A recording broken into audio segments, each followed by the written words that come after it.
Many young people get to crash nowadays because they get some things wrong.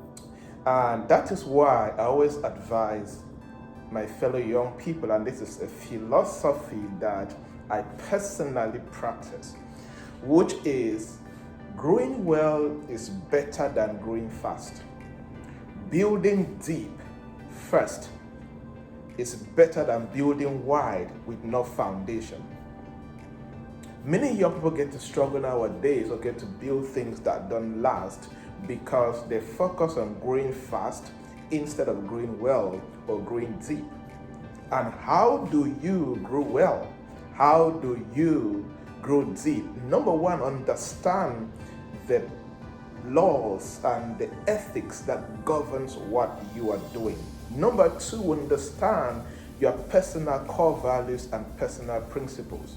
Number three, try to make sure that you are somebody who will always be on the side of things that will last. And how do you do this?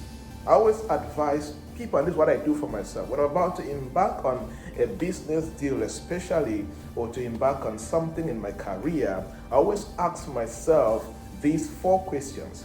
And if I get a no in any of these questions, I don't do it. Number one, this thing I'm about to do, is it against the laws of the land? Is it against the laws of the country?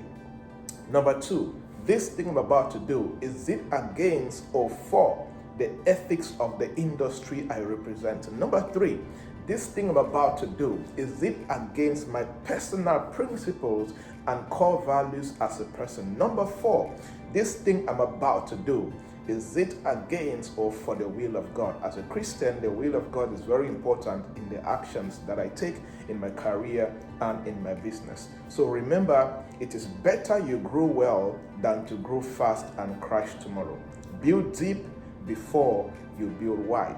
And that is what will enable you to build a career that will stand the test of time, 30 years, 40 years, 50 years. Make sure you have the long lens.